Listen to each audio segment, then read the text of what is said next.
Hello viewers, आप सभी का स्वागत है फिर से एक नए वीडियो में। और आज के वीडियो में मैं आपको इंट्रोड्यूस कराऊंगा एक सॉफ्टवेयर से जो है एम्प्लॉय सैलरी कैलकुलेशन। जी हाँ दोस्तों, ये ऐसा सॉफ्टवेयर है जो आपको बहुत से रिपोर्ट्स ऑटोमेटिक जनरेट करके देगा दोस्तों, जैसे कि attendance, salary, PF, ESIC, bank transfer report. ये सभी रिपोर्ट्स ये ऑटोमेटिक जनरेट करके देगा, वो भी 1% एफर्ट के साथ दोस्तों।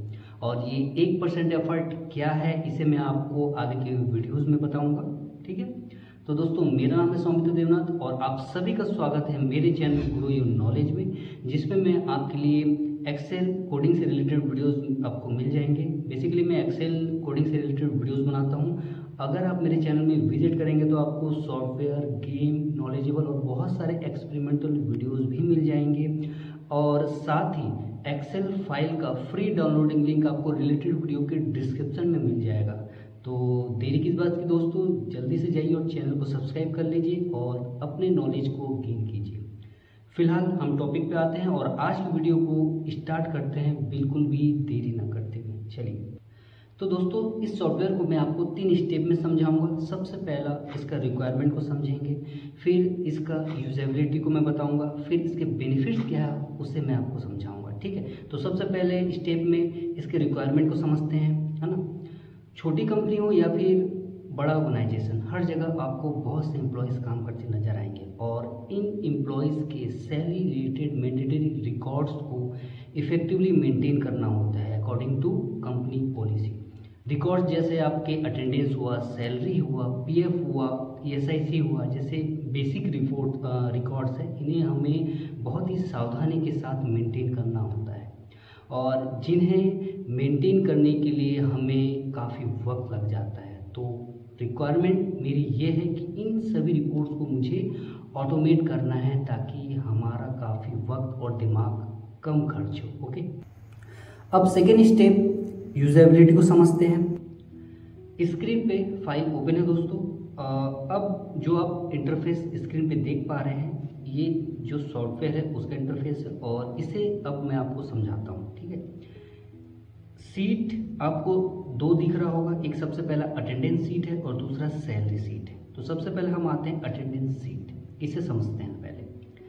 अटेंडेंस सीट में आप एम्प्लॉयज़ के पर्सनल डिटेल्स और अटेंडेंस डिटेल्स को देख पा रहे हैं, जिसे कि आपको इस सीट में फिल करना है।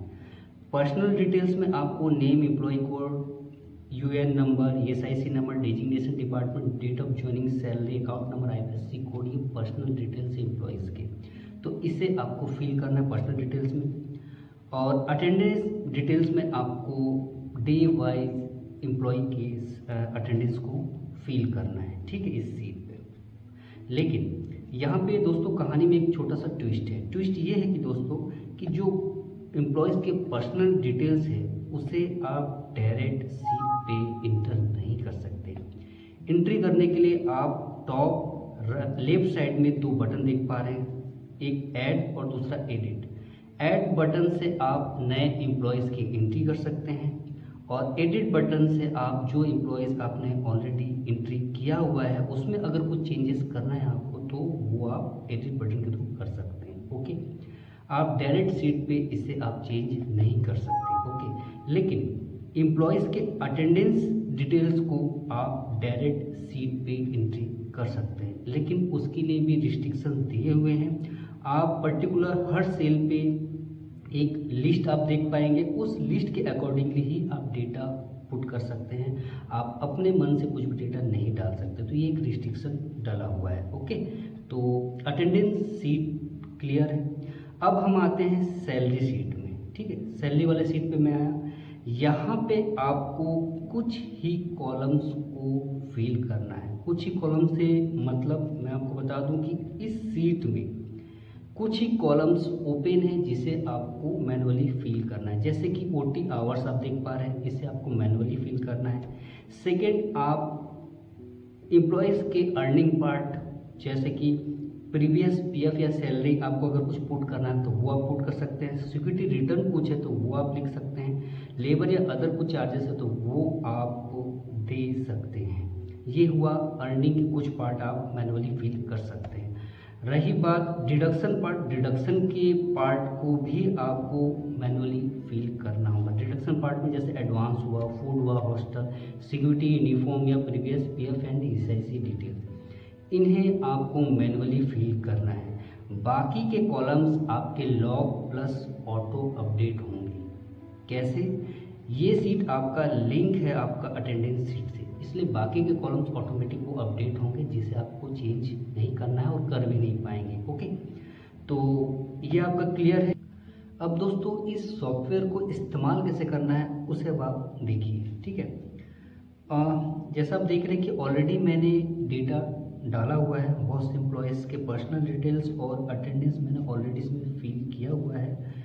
टोटल एम्प्लॉयज़ की अगर बात करें तो मैंने करीब 251 एम्प्लॉयज़ का डिटेल्स मैंने इसमें डाल दिया हुआ है, ठीक है।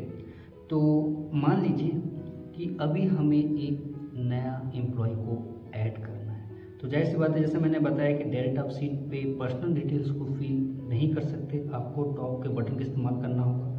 तो मुझे नया एम्प्लॉय को अगर ऐड करना है तो मुझे ऐड बटन पे क्लिक करना होगा। ऐड बटन में क्लिक करते साथ ही आपको एक यूज़र फॉर्म डिस्प्ले हो रहा है सेंटर में, देखिएगा। यूज़र फॉर्म में जो हेडिंग्स आपके दिए हुए हैं वो सेम आपके सीट पे दिए हुए हेडिंग से मैच करता है, यानी कि हम इस डिटेल्स को इस यूज़र फॉर्म में फिल करेंगे और इस यूज़र फॉर्म के थ्रू आपका सीट पे एंट्री ऑटोमेटिक हो जाएगा, ठीक है। कैसे करना है उसे अब आप देखिए। तो जैसे मैं नया एम्प्लॉय ऐड कर रहा हूँ तो जाहिर सी बात है कि मुझे यहाँ पे सबसे पहला क्या है, सीरियल नंबर देना होगा। जाहिर सी बात है कि नया एम्प्लॉय को ऐड अगर करना है तो मेरा जो नेक्स्ट ब्लैंक रो है वो है 252। अगर आप गौर करें, ध्यान दीजिए कि 252 मेरा नेक्स्ट ब्लैंक रो है, तो मैं यहाँ पे 252 पुट करूँगा सीरियल नंबर इंडिकेट करने के लिए, बताने के लिए कि मैं 252 रो नंबर पे नए एम्प्लॉय का पर्सनल डेटा को एंट्री करना चाह रहा हूँ। नेक्स्ट है मेरा नेम, तो मैं दे देता हूँ नाम मिस्टर IR दे देता हूँ, ठीक है। EMP कोड क्या देंगे, GYK 252 आएगा, ओके। UN नंबर मान लीजिए अभी तो कुछ पता नहीं है, ESIC IP नंबर भी मुझे पता नहीं है, ठीक है। डेजिग्नेशन क्या दें, मैं दे देता हूँ नर्स। और डिपार्टमेंट आप चूज़ करेंगे क्योंकि ऑलरेडी इसमें एक लिस्ट दे दिया है मैंने, इसी में से आपको ऑप्शन अभी चूज़ करना होगा। तो जाहिर सी बात है नर्स जो है वो आएगा, कैटेगरी आपका नर्सिंग स्टाफ कैटेगरी में आएगा, ओके। डेट ऑफ ज्वाइनिंग मैं दे देता हूँ 01, डेट मंथ ईयर किस फॉर्मेट में आपको देना है वो टॉप में हेडिंग्स दिया हुआ है, ठीक है। मंथ भी मैं 1 दे देता हूँ और ये रहेगा 2004 मान लीजिए, है ना, date of joining.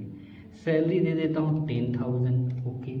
Account number अभी दे देते हैं GYK, ये अकाउंट नंबर 26 दे देते हैं, ठीक है। 26 एग्जाम्पल के तौर पे मैं 26 दे देता हूँ, है ना। और IFSC कोड GYK IFSC आपका 252 मैंने दे दिया, ओके। मैंने इतना डिटेल्स फिल करने के बाद मैं जब इसे सेव करूँगा तो ये मुझे कह रहा है कि डोंट ब्लैंक, यानी कि मुझे सभी बॉक्स को मुझे फिल करना हो, यानी कि UN नंबर अगर मुझे भी पता नहीं है तो मैं नॉट एप्लीकेबल लिख देता हूँ, नॉट एप्लीकेबल मैंने दे दिया। तो यानी कि सभी जो बॉक्सेस है वो मैंने फिल कर लिया है। अब अगर मैं सेव करूँ तो आप ध्यान देंगे सीट पे कि ऑटोमेटिक आपका 252 का जो डेटा है, एम्प्लॉय का डेटा है, वो फिल हो चुका है, सीट पे एंट्री हो चुकी है, ठीक है। तो इस तरह से आप ऐड बटन के इस्तेमाल से आप नए एंट्री को ऐड कर सकते हैं।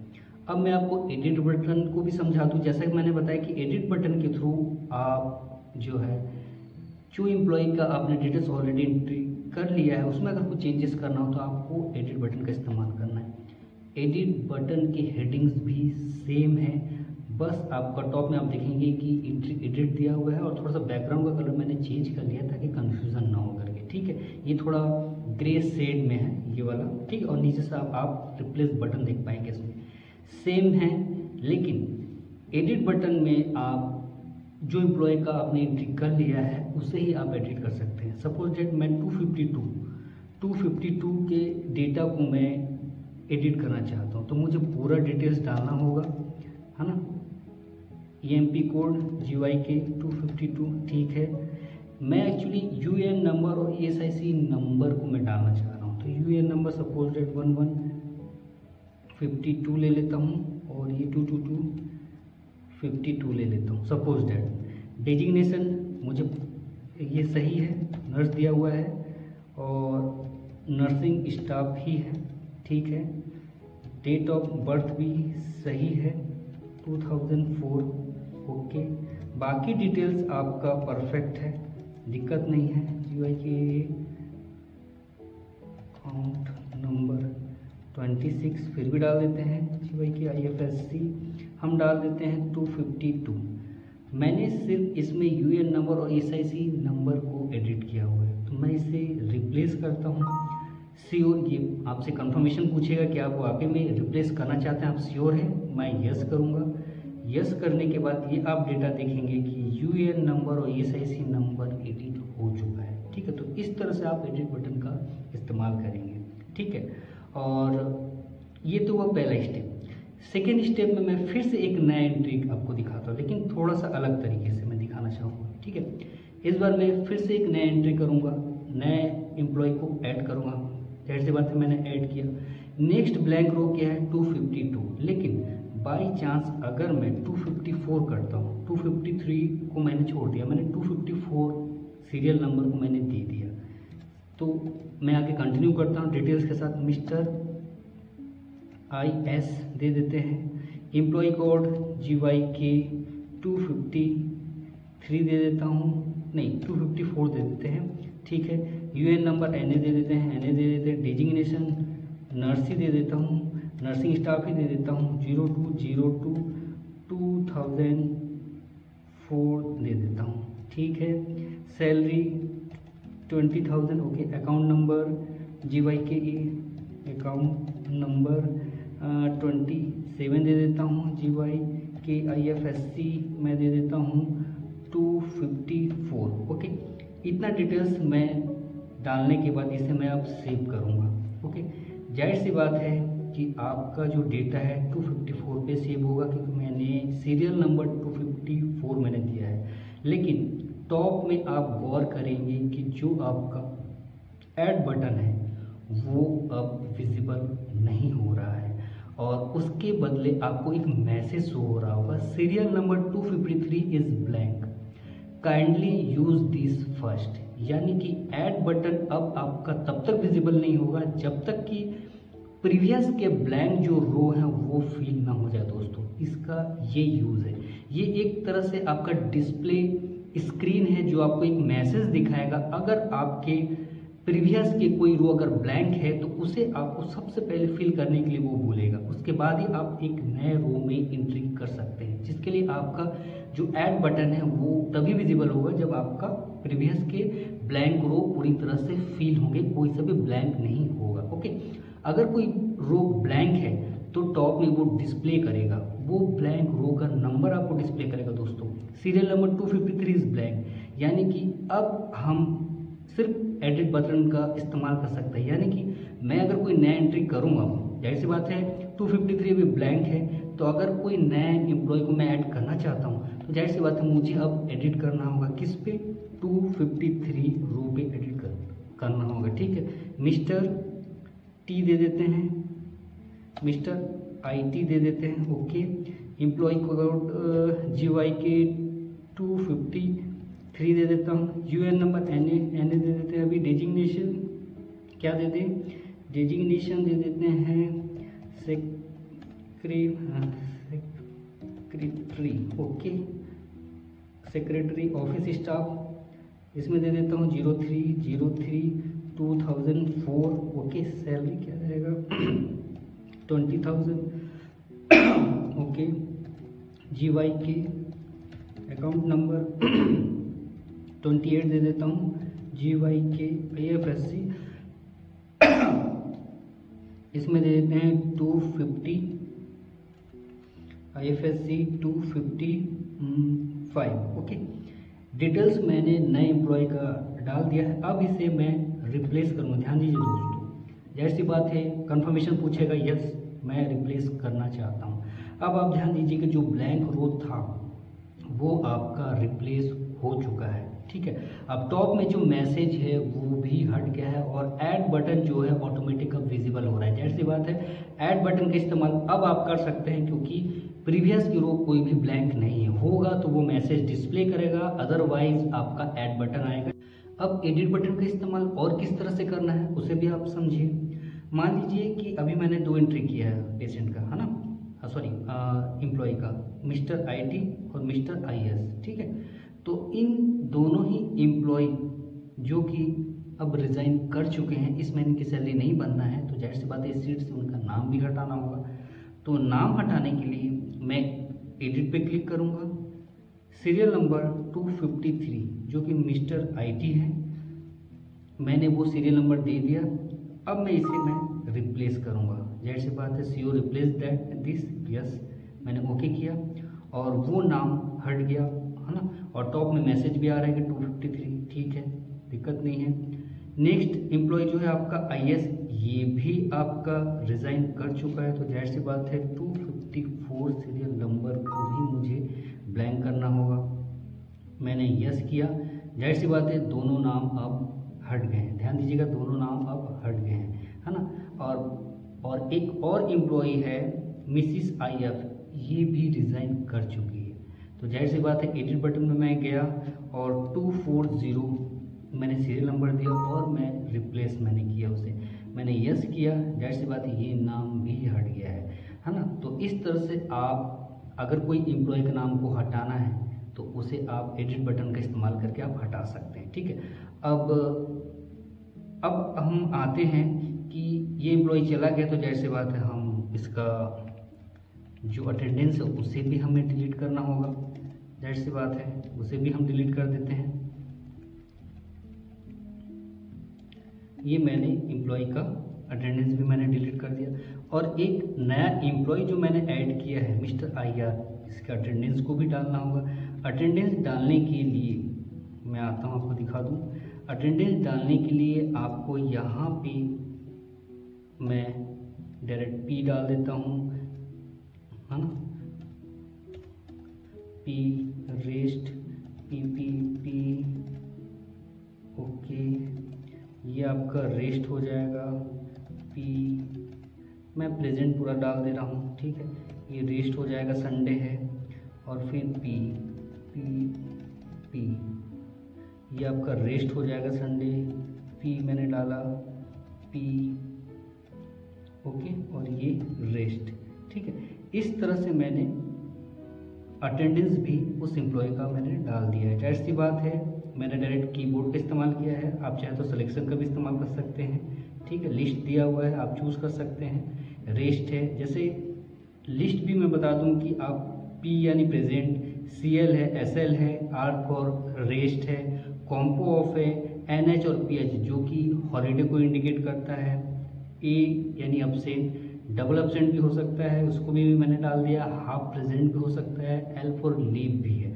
तो मैक्सिमम एक एम्प्लॉय से रिलेटेड जो भी आपकी छुट्टियां हैं या फिर प्रेजेंट्स हैं वो आपके इस लिस्ट में दिए हुए हैं, आप चूज़ कर सकते हैं, ओके, ठीक है।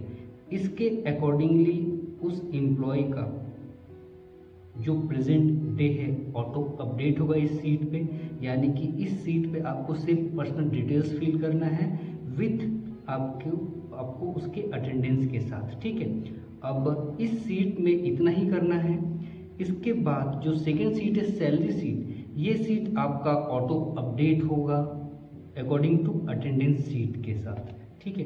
तो मैं एक बार नीचे आता हूँ, हम एक बार चेक कर लेते हैं। जो सबसे लास्ट एम्प्लॉय था मिस्टर IR, ध्यान दीजिएगा 252 है ना, जिसका कि 1 लाख सैलरी, 1 मिनट, यस मैंने 10,000 नहीं 1 लाख सैलरी दिया है, ओके धन्यवाद। तो ये 1 लाख सैलरी का ये भी ऑटो अपडेट हो चुका है, ठीक है। अब आते हैं दोस्तों मेन पॉइंट जो कि मेरा था, मैंने जैसा कि शुरुआत में ही कहा था कि ये ऑटो रिपोर्ट जनरेट करेगा। ऑटो रिपोर्ट में आपका बैंक ट्रांसफ़र रिपोर्ट रहेगा, पीएफ रिपोर्ट रहेगा, एसआईसी रिपोर्ट रहेगा, non PF and SIC report भी ऑटो जनरेट करेगा। वो कैसे करेगा? यहाँ पे आप देख रहे हैं सैलरी शीट के टॉप लेफ्ट साइड में मैंने एक बटन दिया हुआ है जिसमें लिखा हुआ है रिपोर्ट्स करके। इस जैसे ही मैंने इसे क्लिक किया दोस्तों, ध्यान दीजिएगा, कंप्यूटर ऑटोमेटिक रिपोर्ट जनरेट कर रहा है। सबसे पहले उसने बैंक ट्रांसफ़र रिपोर्ट को बनाया, फिर उसके बाद आप देखेंगे कि non PF and SIC report उसने बनाया, उसके बाद पीएफ एंड एसआईसी रिपोर्ट भी उसने बनाया, साथ में उसने सैलरी का एक सीट भी प्रिपेयर किया। ये सभी सीट उसने ऑटो जनरेट किया है। ये सब रिपोर्ट्स हैं। क्या क्या रिपोर्ट्स हैं मैं एक बार आपको एक्सप्लेन करता हूँ। जैसे कि बैंक ट्रांसफ़र रिपोर्ट में अब आते हैं हम, ठीक है। यहाँ ध्यान देंगे कि कंप्यूटर ने क्या किया कि डिपार्टमेंट वाइज सैलरी एक प्रिपेयर किया है। डिपार्टमेंट वाइज जितने भी एम्प्लॉयज़ है उसका सैलरी प्रिपेयर किया है, टोटल डेज प्रिपेयर किया है, साथ ही उसका ईएसआईसी पीएफ डिटेल्स के साथ टोटल बैंक ट्रांसफ़र जो सैलरी जाना है वो डिटेल्स उसने प्रिपेयर किया। यहाँ ध्यान दीजिए कि पर्टिकुलर डॉक्टर वाइज आपका एम्प्लॉयज़ हैं, डाइटरी वाइज एम्प्लॉयज़ हैं, ऑफिस स्टाफ वाइज एम्प्लॉयज़ हैं, यानी कि ये डिपार्टमेंट वाइज आपका जो एम्प्लॉय है उनके सैलरी को इसने प्रिपेयर किया है। ये ऑटोमेटिक प्रिपेयर हुआ है दोस्तों, ठीक है। सेकेंड सीट पे आते हैं, उसके बगल वाले सीट में non PF and ESIC report भी उसने ऑटो जनरेट किया है।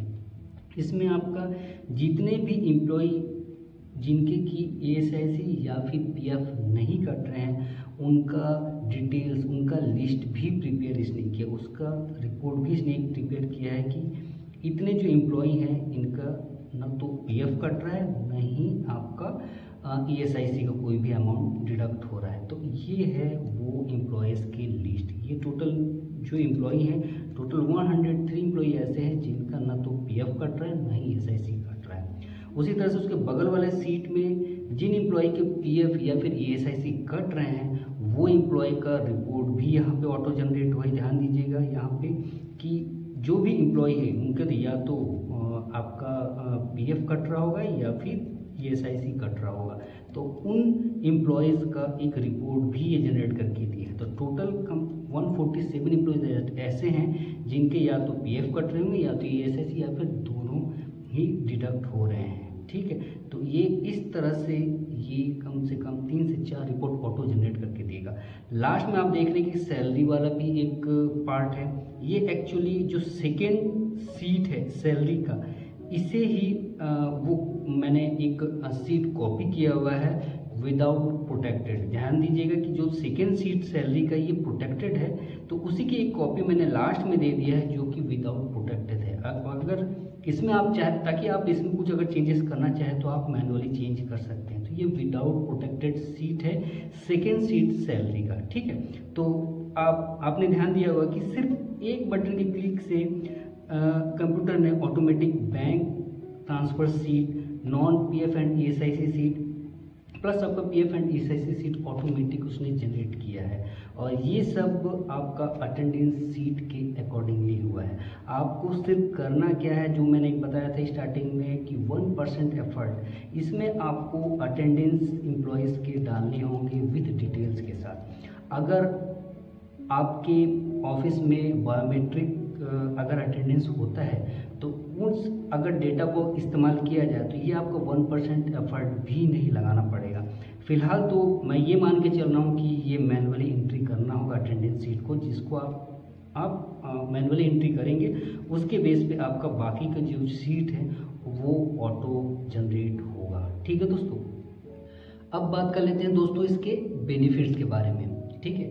तो सबसे पहला तो बेनिफिट ये है कि ये कम से कम समय में आपको रिपोर्ट जनरेट करके देगा, जिसके लिए आपको कई घंटे लग जाते थे। दूसरा बेनिफिट, बिना गलती के ये अपने स्टेप्स को भूले बगैर ये टास्क को कंप्लीट करके देगा, ठीक है। तीसरा, ये हर टाइम ये सभी प्रोसेस को एग्जैक्टली सेम टाइम पर ही करेगा, ओके। चौथा, अननेसेसरी प्रोसेस को इसमें अवॉइड किया गया है दोस्तों, जिसके लिए इसे मेन जो प्रोसेस है इस पर ही से फोकस किया गया है, ठीक है। और पांचवें, बेनिफिट्स की बात करें तो ये लार्ज डेटा सेट को हैंडल करने के लिए कैपेबल है, साथ ही साथ ये बड़ी ही आसानी से कॉम्प्लेक्स टास्क को ये हैंडल कर सकता है। तो दोस्तों ये सॉफ्टवेयर बहुत ही यूज़फुल है, एक बार इस्तेमाल करके देखिए। और अगर ये सॉफ्टवेयर पसंद आए या फिर इस सॉफ्टवेयर में आप अपने अकॉर्डिंगली कुछ इम्प्लीमेंट करना चाहते हैं तो आप कमेंट सेक्शन में लिखिए, मैं आपके अकॉर्डिंगली इस फाइल को अपडेट करके इंडिविजुअली आपको मैं मेल कर दूंगा। ओके दोस्तों, तो थैंक यू दोस्तों आज के पूरे वीडियो को वॉच करने के लिए। हम मिलेंगे नेक्स्ट वीडियो में कुछ नए नॉलेज के साथ, तब तक मुझे इजाज़त दीजिए। आप अपने आसपास के लोगों को खुश रखिए और खुद भी खुश रहिए। धन्यवाद।